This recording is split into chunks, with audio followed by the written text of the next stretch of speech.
नहीं नहीं नहीं, हमने कह दिया तो कह दिया, इसके आगे अब मैं कुछ नहीं सुनूंगा। लेकिन पापा, हमने सिटी मार्केट में जो घर देखा है वो सबसे बढ़िया डिसीजन रहेगा। अरे सिटी में घर कोई घर होता है भला? जब तक अपने घर के आगे बने लॉन में कुर्सी डालकर हाथ में अखबार लिए मैं चाय की चुस्कियां ना लूं, तब तक मुझे रिटायरमेंट वाला फील कैसे आएगा? बताओ तो सुमन जी। तभी नरेश जी सुमन जी के हाथों से चाय का प्याला लेकर चाय पीने लगते हैं और नए घर की चर्चा बदस्तूर जारी रहती है। दरअसल घर के मुखिया नरेश जी जल्दी ही रिटायर होने वाले हैं और उनकी हार्दिक इच्छा है कि उनकी रिटायरमेंट पार्टी उनके नए घर में हो। बस इसीलिए राजपूत भवन में आए दिन इसी बात को लेकर माहौल गर्म हो जाता। दोनों बेटे नकुल और मुकुल की इच्छा है कि घर को शहर में ही लिया दोनों बेटों नकुल और मुकुल की इच्छा है कि घर को शहर में ही लिया जाए। लेकिन पिताजी जो कि अपना पूरा फंड लगाने को तैयार बैठे हैं, उनका कहना है कि नहीं जी, घर शहर से दूर हटकर सुकून और शांति में कुछ फार्म हाउस की तर्ज पर बनाया जाए। तो चलिए फिर देखते हैं आगे क्या होता है। मम्मी जी सुनिए ना, पापा जी को कहिए ना, इतनी दूर घर लेकर क्या करेंगे हम। अब मैं क्या बताऊं रानी बहू, अब तुम्हें घर में आए 2 साल होने का आए, इतना तो तुम अपने ससुर को पहचान ही गई होगी। जो उन्होंने ठान लिया तो ठान लिया। उनके आगे मम्मी क्या, माता रानी की भी नहीं चलती। क्यों, सही कहा ना मम्मी। नहीं तो क्या। और फिर इस बार तो घर में ज्यादा शेयर उन्हीं का होगा, तो फिर तो तुम अपनी मन की बात भूल ही जाओ बेटा। आखिरकार हुआ वही जो प्रभु नाना जो नरेश जी ने चाहा और सब पहुंच गए नए घर। और अब यहाँ से शुरू होगी उनकी सही भागम भाग। नरेश जी की ऑफिस रिटायरमेंट पार्टी घर में रखी गई। अरे जीजा जी, घर तो वाकई में लाजवाब बनवाया है आपने। बनवाया नहीं, बनाया है, कहिए साली साहिबा। पूरे जीवन की जमा कुंजी लगा दी हमने इस घर में। और तो और घर यहाँ लेने की जिद हमारी थी, आज उसी का रिजल्ट है ये। अब जैसे जैसे लोग नरेश जी को घर की बधाई दे रहे थे, नरेश जी फूले नहीं समा रहे थे और खुद ही अपनी बढ़ाई में कसीदे गढ़े जा रहे थे। अब अगले ही दिन सुबह सुबह नकुल दोनों बच्चों को बस स्टॉप से वापस ला रहा था। दोनों बच्चे रो रहे थे। अरे क्या हुआ, आप बच्चों को वापस क्यों ले आए? अरे भाई बस ही छूट गई, अब कल से इन्हें और जल्दी उठाकर रेडी करना। यहाँ से बस स्टॉप तक जाने में कम से कम 45-50 मिनट तो लगेगा, ये मान कर चलो।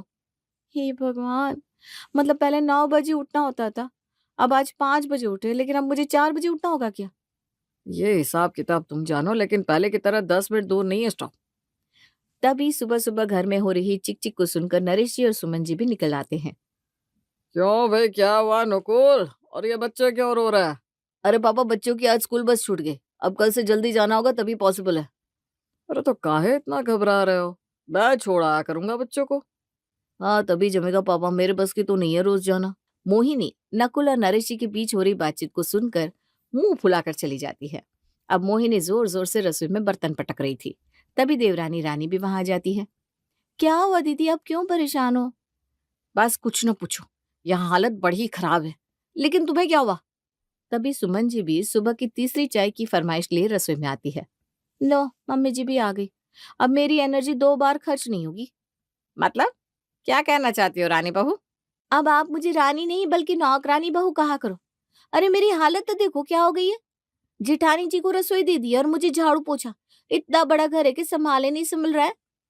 हाँ देवरानी जी, सबको दूसरे की थाली का लड्डू ही बड़ा लगता है। तुम चाहो तो मेरा काम ले लो, कल से 4 बजे जागना है। आ जाओ, संभालो मेरा काम।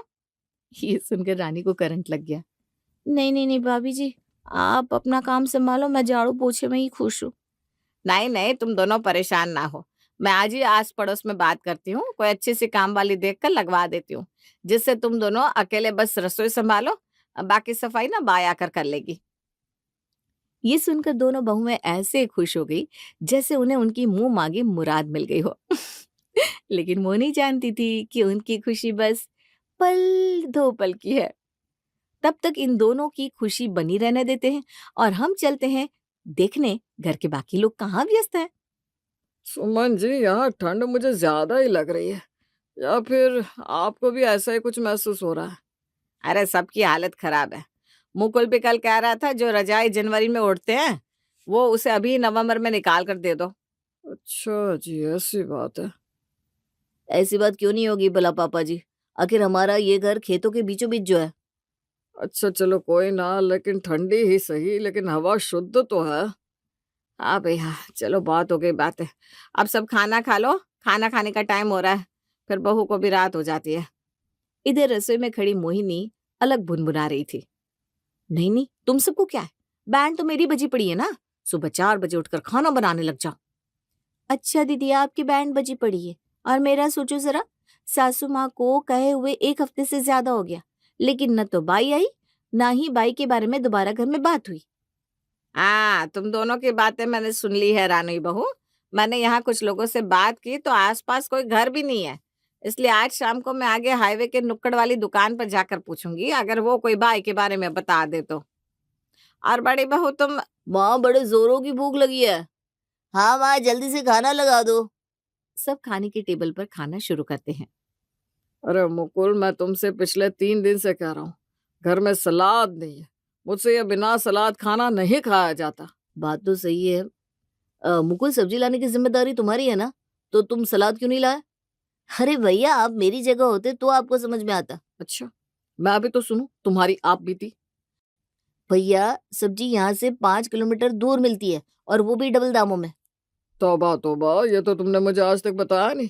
इसलिए कोशिश करके एक बार में जितनी सब्जी पॉसिबल होती है उतनी ले आता हूँ। अब सब्जी के बिना तो एक दिन भी काम नहीं चलेगा ना। बात तो तुम्हारी भी सही है मुकुल। तभी सोनू और चिंकी भी रोने लगते हैं। हाँ, पहले चाचू हमको रोज शाम को कभी गोलगप्पे कभी गोला खिलाने ले जाते थे। अब पापा तो हर संडे को पिज्जा बर्गर भी खिलाते थे ना सोनू। अब तो कोई कुछ भी नहीं खिलाने ले जाता है। अरे रुको रुको, तुम लोग रो मत। सोनू चिंकी, मैं हूं ना तुम्हारा दादा, मैं लेकर चला करूंगा तुम दोनों को। और हाँ, अब से सलाद भी मैं ले आया करूंगा। मैं भी पूरे दिन घर पर बोर हो जाता हूँ। अब जैसे तैसे सब रोते गाते अपना खाना खत्म करते हैं, और अगले दिन सुबह घड़ी में 4 बजते ही पूरे घर में चहल पहल मच जाती है। अरे न जाने किस जंगल में घर ले लिया है बेचारे मेरे फूल से बच्चे। सबसे पहले जाते हैं और सबसे बाद में आते हैं। न जाने किसके दिमाग में ऐसा सड़ा हुआ आइडिया आया। तभी नरेश जी की जोरदार आवाज से मोहिनी बड़बड़ाना बंद कर देती है। अरे बहू, नाश्ता बन गया हो तो बच्चों को जगा दे, नहीं तो बस निकल जाएगी। हाय हाय, भाड़ में जाए ऐसी बस। अभी से इतना पढ़ रहे कि जैसे हार्वर्ड यूनिवर्सिटी में हो। नरेश जी बच्चों को लेकर 6 बजे घर से निकल जाते हैं, और उधर जल्दी दिन घिर जाने के कारण सुमन जी आज सुबह सुबह काम वाली को तलाशने निकल पड़ती है। मेरी राह न तकना, मैं आज काम वाली को लेकर ही आऊंगी। जी मम्मी जी, ठीक है, भले ही कितनी देर हो जाए, लेकिन आप काम वाली को लेकर ही लौटना। अब सुमन जी कभी इससे पूछती, कभी उससे पूछती, लेकिन आसपास कोई घर ना होने के कारण कहीं कोई काम वाली नहीं मिलती है। बड़ी दूर जाकर जैसे तैसे एक काम वाली उनको मिलती है। ठीक है आंटी जी, मैं चलेगी। किधर है तेरा घर? आओ आओ, धीरे धीरे मेरे साथ कदम बढ़ाती चलो, बस पास में ही है। धीरे धीरे कदम पर कदम बढ़ाते हुए शांता और सुमन घर आते हैं। अरे बाबा रे बाबा, इसको अब पास बोली ली। माँ जी, इतना पूरे दिन में मैं नहीं चलती जितना आपने अपने घर तक दौड़ा दिए मेरे को। अभी सुमन जी कोई पंगा लेना तो चाहती नहीं थी, इसलिए बात को टालने के अंदाज में कहा। अरे कोई घर थोड़ी ना दूर है, आज पहली बार आई हो ना इसलिए लग रहा है। अच्छा, तुम्हें घर दिखाती हूँ। आओ आओ आओ। मोहिनी, मोहिनी रानी, बाहर तो आओ, जरा देखो किसको लाई हूँ मैं। दोनों बहू ऐसे भागते हुए आती है जैसे उन्हें कोई पारस मणि मिलने वाली हो। अरे वाह मम्मी जी, आज तो आप ढूंढी लाई। सुमन जी आंखें दिखाती है। शांता अपनी आंखों को सुदर्शन चक्र की भांति यूं यूं घुमा घुमा कर फेंक रही थी कि कहीं भी घर का कोई कोना रह न जाए। हाँ बताओ शांता, फिर कब से आओगी? अरे मैम साहब, पहले पैसे टक्के की बात कर लो, फिर आगे की कोई बात होगी।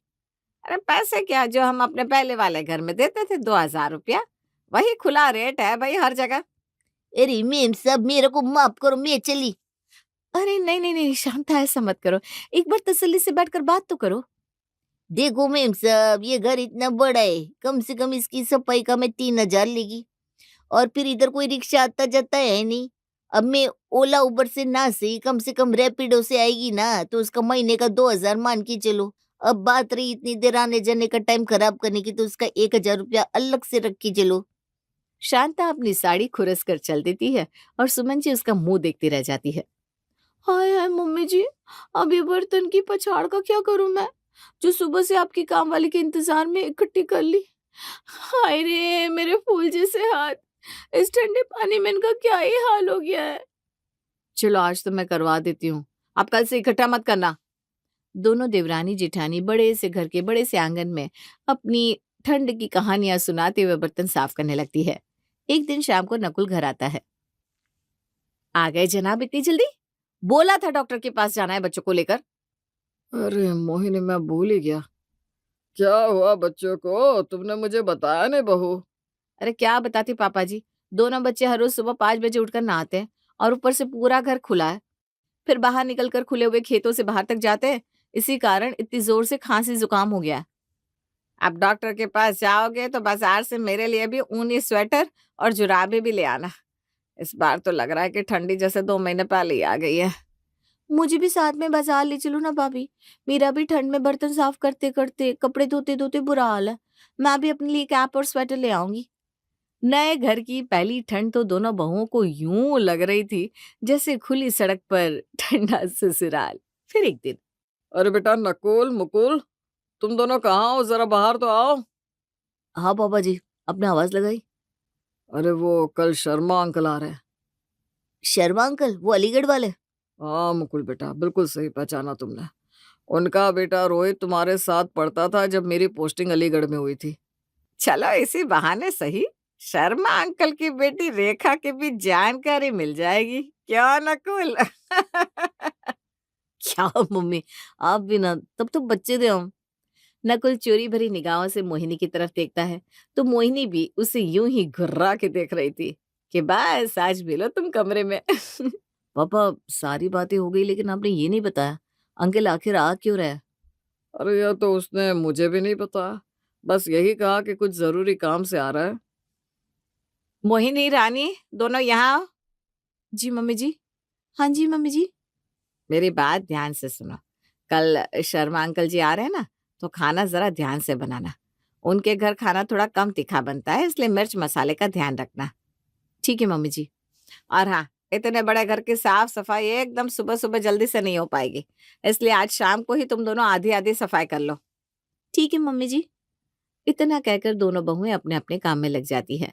रगड़ रगड़ कर दरवाजे और खिड़कियां चमका रही हैं। हे भगवान, जाने कहाँ से लाकर कहाँ पटक दिया, अच्छे खासे शहर में रह रहे थे। अरे यहाँ से तो शॉपिंग करने भी नहीं जा पाती हूँ।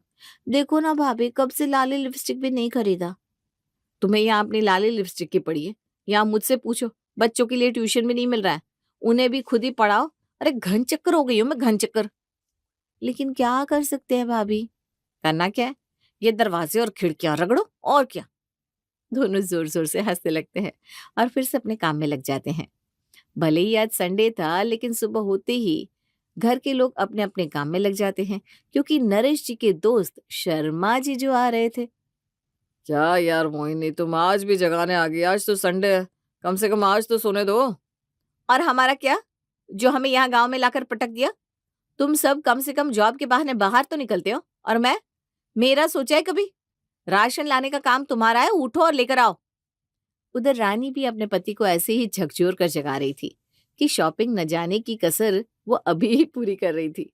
अरे उठ रहा हूँ बाबा, उठ रहा हूँ। आज संडे को भी चैन नहीं है।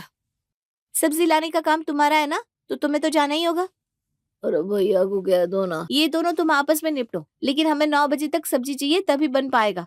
शर्मा अंकल कभी भी आते होंगे। अब दोनों भाई बड़े ही अनमने मन से उठे और अपने अपने थैले को लेकर निकल पड़े। थोड़ी देर में रसोई में सब रेडी हो जाता है और शर्मा जी के आने का इंतजार भी खत्म होता है। अरे शर्मा जी, आइए आइए, बड़ी देर लगा दी आपने, कब से आपकी राह ताक रहे थे। अरे ऐसी बात है क्या? ओहो भाग्य हमारे, जो नरेश जी जैसे सहकर्मी मिले। भाई साहब, आपको बड़ी परेशानी हुई होगी ना यहाँ तक आने में। अरे नहीं नहीं भाभी जी, कैसी परेशानी, अब ये सब तो चलता रहता है। नई जगह है, न्यू लोकेलिटी है, तो शुरू में तो इतनी परेशानी होती है। वैसे भी मुझे क्या, रैपिडो बुक किया और निकल गया। ये सुनकर नरेश जी को जैसे सुकून सा मिला। आओ आओ, चलो खाना खाते हैं, बाकी की बातें वहीं करते हैं। सब खाने की टेबल पर बैठे हुए हैं और बातों का दौर चल रहा है। अरे बातों बातों में मैं तो भूल ही गया शर्मा जी कि आपका अचानक आना कैसे हुआ। अरे नरेश जी, मैंने आपको बताया था ना कि मुझे कुछ जरूरी काम के लिए आना है, तो वो ज़रूरी काम है रोहित, यहाँ इसी एरिया में प्लॉट देख रखा है। जब उसने मुझे बताया तो मुझे अचानक से तुम्हारी याद आ गई। तो सोचा इसी बहाने तुमसे मिलना भी हो जाएगा और बेटे का प्लॉट लोकेशन भी देख आऊँगा। ना, ना, ना अंकल बिल्कुल भी नहीं। क्या आप भी हमारी तरह इस एरिया में घर लेकर फँसना चाहते हैं? हाँ अंकल, रोहित को कहना यहाँ ना ले वरना मेरी तरह बस सब्जी लाता रह जाएगा। नकुल और मुकुल के मुंह से ये बात सुनकर नरेश जी जोर जोर से हंसने लगते हैं। उन्हें हंसता देख घर के सब लोग एक दूसरे की शक्ल देखने लगते हैं। सुनो सुनो, मैं तुम लोगों के चेहरे के भाव अच्छे से पढ़ सकता हूँ। लेकिन आप लोगों को पता है कि आपकी प्लॉट की कीमत 2 साल में डबल से ज़्यादा हो चुकी है? क्या सच में? और नहीं तो क्या, बस कुछ ही दिनों की बात है। और हाँ, बस यहाँ थोड़ी-सी दूर पर ना सोसाइटी बनना भी शुरू हो रहा है। देखते ही देखते यहाँ लोग रहने आ जाएँगे। मानो परेशानी के दिन बीत गए रे भैया, सुख भरे दिन आयो रे। लेकिन इस नकटी ठंड का क्या करें भाई साहब, जो हमें यहाँ खाए जा रही है? अरे भाभी जी, शहरों की भीषण गर्मी का भी तो सोचो, 5 मिनट बिना एसी के बैठ नहीं सकते थे। अब यहाँ तो आपको जन्नत महसूस होती होगी। ये सुनकर सबके चेहरे चमकने लगते हैं।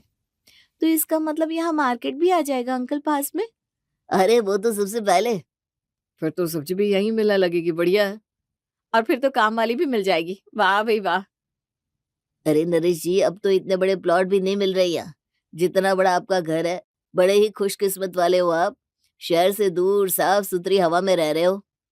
वाह शर्मा जी, आज तो आपने हम सबका दिल बाग-बाग कर दिया। काश भाई साहब आप थोड़े दिन पहले आ जाते। यहाँ तो चिंता के मारे मेरी हालत खराब हुई जा रही थी। देर आए दुरुस्त आए भाभी जी।